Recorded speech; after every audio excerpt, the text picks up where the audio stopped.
Olá, eu sou a Carol Rodrigues, especialista em educação corporativa, e nesse encontro nós vamos falar sobre gamificação ou gamification, a mais nova tendência do mercado. Aliás, não tão nova assim, né? Nós já vemos utilizando a metodologia há algum tempo, mas sem sombra de dúvidas, gamification está no topo, continuará no topo e certamente você encontrará um jogo numa sala de aula, em um ambiente de aprendizagem ou mesmo numa estrutura de aprendizagem dentro de uma organização. Então, acho que antes de nós compreendermos como que isso tudo pode acontecer, é importante entender por que a gamificação deu tão certo e por que ela é tão indicada no sentido de desenvolver pessoas. Vocês já repararam que nós, seres humanos, somos competitivos? E nós somos competitivos com nós mesmos. Basta perceber quantas e quantas pessoas apostam na Mega Sena, mesmo sabendo que a probabilidade de ganhar é muito ínfima.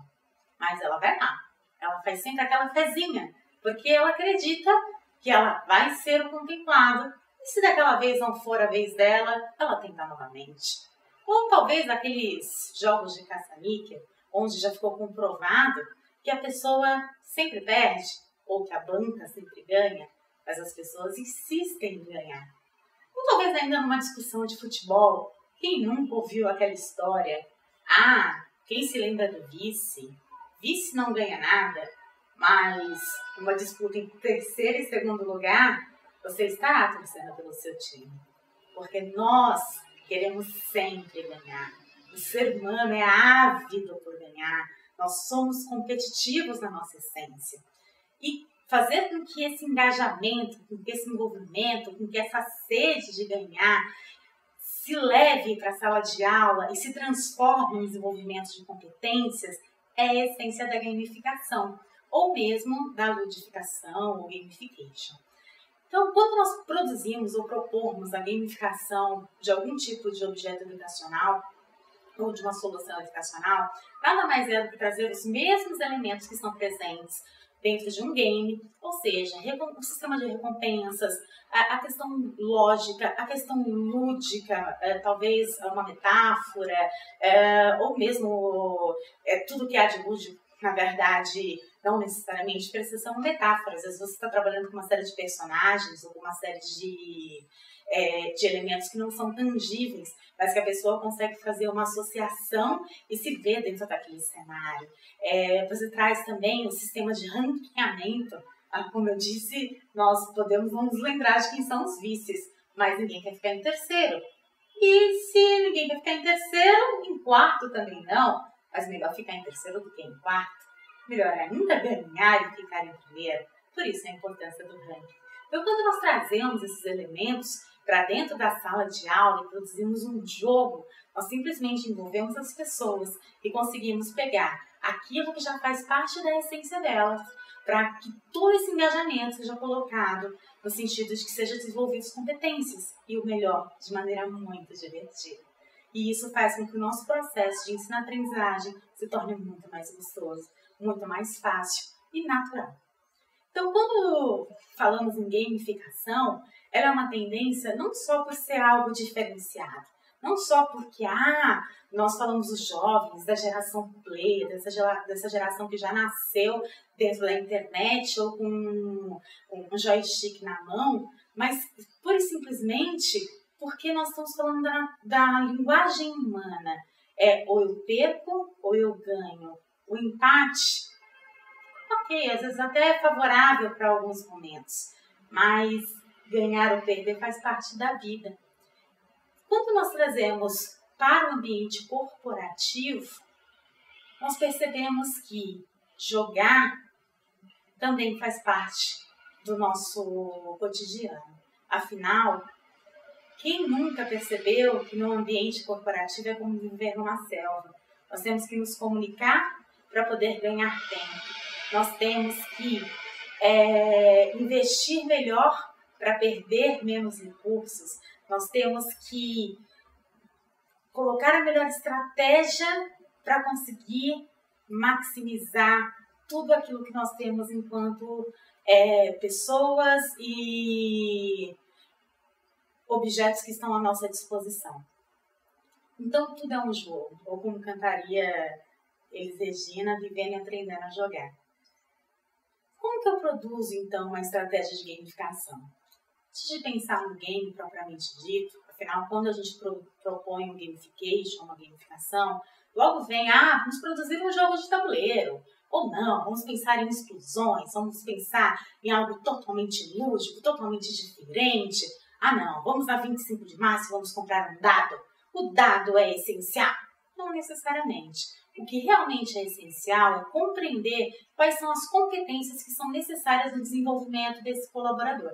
A partir do momento que eu faço um mapeamento dessas competências, ou seja, determino o que será desenvolvido, qual é o nível de proficiência que será desenvolvido e por que será desenvolvido, ou seja, eu entendo qual é a relevância e consigo levá-la para o jogo, até porque isso é uma base da andragogia, que é o ensino de adultos, aí sim eu consigo produzir uma estratégia de gamificação que seja adequada.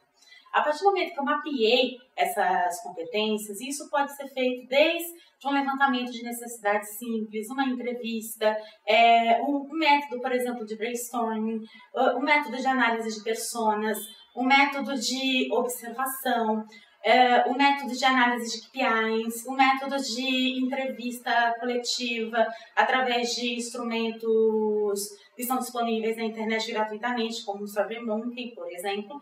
E quando eu obtenho esses dados, eu preciso compreender se são competências no nível técnico, se são competências comportamentais. Normalmente, quando nós falamos de competência, todo mundo lembra do famoso chá. Competências nada mais são que um conjunto de conhecimentos, habilidades e atitudes. Mas eu gosto muito da seguinte definição, que é dada pelo Pierre Renaud, que competência nada mais é do que a mobilização dos conhecimentos, das habilidades e das atitudes.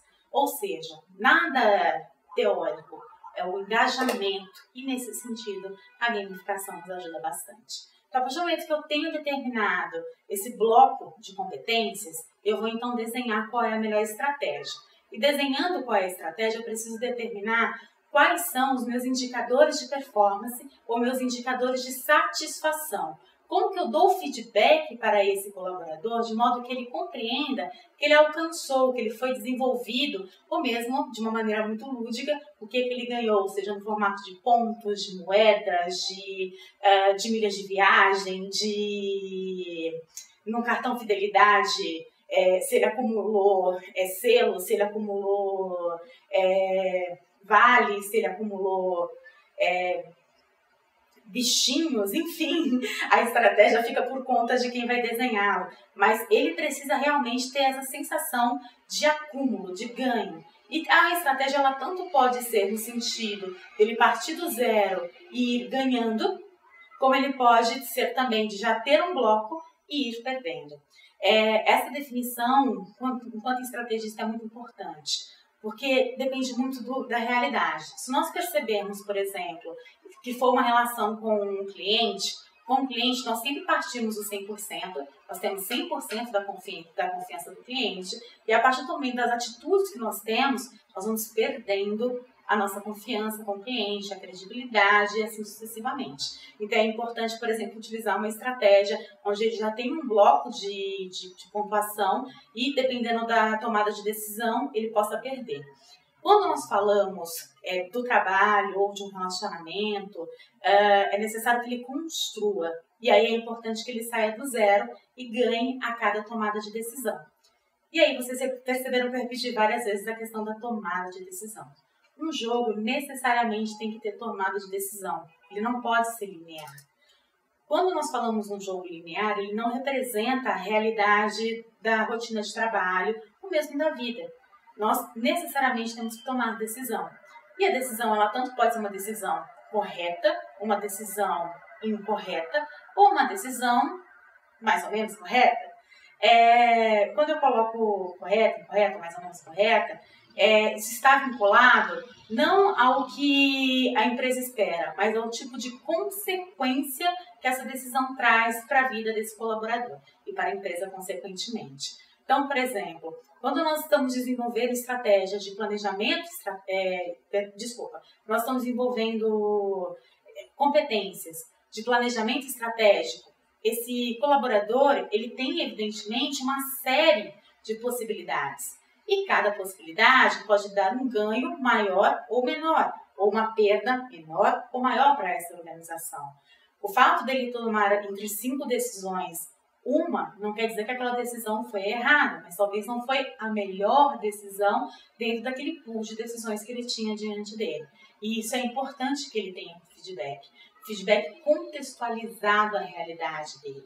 Então, que seja um game que esteja sempre lúdico, que esteja gostoso, mas que, acima de tudo, ele realmente possua esse feedback a fim de que ele seja desenvolvido. Quando nós falamos em sistemas de recompensa, logo vem a memória do colaborador e de todos da empresa que podem ficar pulverizados e encantados e imaginar, olha, quais serão os prêmios? Vamos ganhar todos uma viagem para Disney? Ah, será que vamos para Nova York? Ainda vamos ganhar um belo vale compras? Ai, será que todo mundo vai ganhar um belo bônus no final do ano? Os melhores colocados ainda receberão uma medalha, junto com a medalha aquele belo cheque bem gordo que depois poderá ser trocado? Bom, é bem assim. Não necessariamente, quando nós falamos de um sistema de recompensa, ele tem que estar vinculado a uma recompensa física. Por ser uma gamificação ou ludificação, essa recompensa ela é também lúdica. E não necessariamente isso vai gerar uma desmotivação no funcionário. Até porque, se nós voltarmos um pouquinho no nosso início de bate-papo, nós somos movidos pelo desafio, o desejo de jogar, de pagar para ver, ele vem do próprio ser humano. É evidente que se a empresa puder estimular, ter esse estímulo externo, ele vai fazer com que haja corpo e que haja realmente um burburinho em relação ao jogo. Mas ele não é uma premissa para que o jogo aconteça. Até porque, se o jogo realmente for muito bem desenhado, eu já passei por diversas experiências, onde a pessoa já havia percorrido todo o jogo, respondido todas as perguntas, obtido um índice muitas vezes de 98%, porque tinha tido uma pergunta em que ela não foi tão bem, e ela queria voltar e fazer o jogo todo de novo para sair com aquele 100%. Porque nós, seres humanos, temos aquela vontade de sair com aquele sentimento de como eu sou o Todo-Poderoso, como eu sou perfeito, como eu sou inatingível. Isso é do ser humano. O ser humano ele não é medíocre em sua essência. Muitas vezes ele se acomoda em posturas medíocres. E isso o jogo tem o poder de estimular que seja modificado, que ele saia dessa zona de conforto, porque ele sabe que do outro lado, diante daquela rede, existem outras pessoas que estão disputando com ele e que vão ter que sair dessa zona de conforto. E que para ele vai ficar muito evidente, se ele permanecer na zona de conforto, que ele certamente, além de não aparecer entre os melhores colocados, ele vai configurar entre os últimos ou talvez o último, e além disso, a má performance vai ficar escancarada, não só para ele, mas também para as pessoas que fazem a gestão desses indicadores. E muitas vezes aquele comportamento que ele conseguia manter escondido, até embaixo do tapete, no jogo ele é realmente obrigado a sentar, pensar e automaticamente fazer com que haja transferência desse comportamento para o cotidiano de trabalho. E aí, quando a gente fala em transferência, não basta somente haver um jogo maravilhoso, estimulante, e que os designers pensem em tudo. Quando nós falamos no jogo online, que haja áudio, que haja explosão, que haja uma interface extremamente estimulante, que hajam diversos tipos de formatos para jogar, onde você consiga jogar sozinho, onde você tenha multiplayers para poder jogar com outra pessoa. tem a necessidade também de que haja apoio para que a performance aconteça, para que haja apoio na transferência do aprendizado, ou seja, que toda a empresa ela passe por um plano de comunicação, demonstrando qual é o objetivo desse jogo, demonstrando o que se requererá em relação à mudança de comportamento, e todos os gerentes, líderes, pessoas que lidam diretamente com os colaboradores que participarão do game, também estejam cientes e conscientes, acima de tudo, de qual é o papel deles em relação a não apenas cobrar, mas também a colaborar para que esse funcionário consiga performar da maneira correta. E sempre também na mesma linguagem, afinal não faz sentido imergir o colaborador em um jogo que é amplamente divertido, engajador, e depois ele ser colocado num ambiente de trabalho autocrático, pesado, e que realmente não o estimule em nada, pelo contrário, simplesmente quebre tudo aquilo que foi construído durante o ambiente de aprendizado. Falamos de sistemas de recompensa, falamos então um pouco de todo o processo que é engajador, do mapeamento de competências, faltou falar um pouquinho de como que o game é pensado na estratégia propriamente dita. Primeiro a gente tem que entender qual que é o cenário da empresa em relação a como que nós podemos fazer com que o jogo rode. O perfil desse público que foi anteriormente mapeado junto com as competências.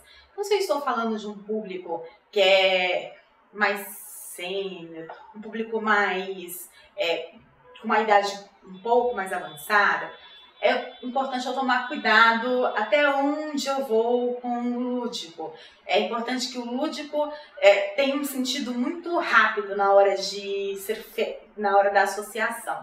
Quando eu falo de um público mais jovem, o lúdico, ele não necessariamente ele precisa ter esse processo de associação tão rápido, porque o jovem ele consegue trabalhar com essa linguagem de uma maneira muito mais tranquila do que o pessoal da geração X ou os baby boomers, por exemplo. Isso em termos de linguagem. Quando nós pensamos em termos de interface, é muito importante, principalmente, que fique claro onde ele está, onde ele tem que chegar, tipo de decisão que ele tem que tomar e qual a consequência que isso traz. A interface tem que demonstrar o desafio. Afinal, não faz sentido algum eu falar, por exemplo, em gestão do tempo e ter uma interface que me remeta a férias. Então, pensando até em carga cognitiva, em reforço de aprendizagem, é fundamental que toda a linguagem visual ela reforce aquilo que eu quero trazer em termos de reforço pedagógico, em termos de conteúdo, tá? E quando nós falamos em termos de formato, como que esse jogo vai ser rodado, se a empresa realmente tem condições de fazer esse jogo de forma online, ou no LMS, numa plataforma específica para isso, ou no caso de um jogo presencial, a gente sempre tem que contar. No jogo online, nós temos que pensar quantas vezes ele pode acessar esse jogo, se ele vai acessar apenas uma vez, ele tem um timer específico para que isso aconteça. Se acessando uma vez só com esse time específico, se acontecer qualquer problema e esse profissional tiver que se ausentar, como que vai ficar a situação dele? Então são informações que têm que ser pensadas antes do jogo, porque do contrário, aquilo que foi feito para desenvolver pode gerar uma grande discussão, porque o game, ao contrário de todo e qualquer outro objeto pedagógico, ele vai gerar competitividade. Ainda que, como nós falamos, não existe uma recompensa física, porque a pessoa está competindo com ela mesma. Então, se porventura ele se sentir sem a possibilidade de jogar, ou de algum modo ele se sentir ferido, ou achar que alguém o roubou, toda a estratégia foi para o buraco. E buraco, inclusive, é um dos jogos que nós podemos replicar através da gamificação. E é isso, a gente tem que pensar muito em regras do jogo, pensar que essa pessoa, se nós estamos trabalhando com um banco de perguntas, ela tem que ter um ambiente que tem que ser pensado, o RH tem que preparar tudo isso. Quando nós falamos desse jogo já no ambiente presencial, a gente tem que pensar em quantas pessoas vão estar nesse jogo, até para que não fique tumultuado. O facilitador tem que ter controle da sala. Temos que pensar em quais são os objetos que essas pessoas terão acesso. Se for, por exemplo, um tabuleiro, qual é o espaço físico que elas vão poder ocupar, se for um tabuleiro que for um tabuleiro impresso e não um tabuleiro de malha, por exemplo, quantas pessoas vão poder jogar e se porventura tiver menos pessoas, se esse jogo é capaz de acontecer. Então as regras do jogo têm que ficar muito bem definidas para que ninguém saia prejudicado.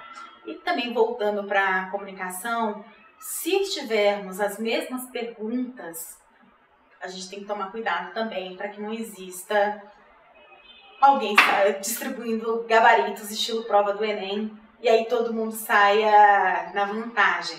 Então a gente tem que tomar um certo cuidado, ter um banco de perguntas muito grande para poder randomizar, para poder fazer com que realmente as pessoas se sintam desafiadas e que isso faça acontecer. Bem diferente do seu jogo ser presencial, do seu jogo ser online, de ser um jogo muito simples que você como facilitador pode, desde um passo repassa, propor ali na sua sala de aula, num treinamento muito simples ou de um jogo extremamente elaborado. A sua empresa tem que pensar que o colaborador vai ganhar muito com isso. E você, como educador, tem que ter em mente que essa é uma ferramenta poderosa para poder desenvolver equipes. É uma ferramenta que fala desde o jovem até o mais idoso. As pessoas adoram jogar e se nós percebemos até o mercado de jogos, é um mercado que só vem crescendo e dentro da educação tem ganhado um espaço cada vez maior. Tanto que hoje a gente não fala apenas em games, nós falamos também nos sérios games. São os games em série. E como é bom ver as empresas que conseguem implementar de uma maneira muito bem adequada os games em série. Então, antes nós vimos empresas que faziam simplesmente todo ano, a gente faz um congresso e gasta um dinheiro bem substancial para fazer um congresso com toda a empresa, ou que mobilize toda a empresa, e que muitas vezes não era eficaz porque não conseguia atingir. E hoje, através dos sérios games, a gente percebe que toda a empresa fica ansiosa por participar da nova versão do game, porque isso faz com que toda a empresa realmente se mobilize e depois perceba em indicadores o quanto aquilo fez bem, tanto para a equipe quanto para a empresa e o quanto foi divertido. Então, eu espero que vocês tenham gostado. No nosso próximo encontro, nós vamos falar de ferramentas para levantamento de necessidades. Nós muitas vezes lembramos quando nós falamos de levantamento de necessidades, aquele formulário padrão, e a ideia é sair um pouquinho da caixa, mostrar para vocês tudo que tem de novo no mercado em termos de identificação de necessidades, de mapeamento de necessidades e pode nos levar tanto a uma estratégia de gamification ou qualquer outra metodologia cuja proposta é que nós possamos discutir nos próximos encontros. Até lá ou até o próximo jogo.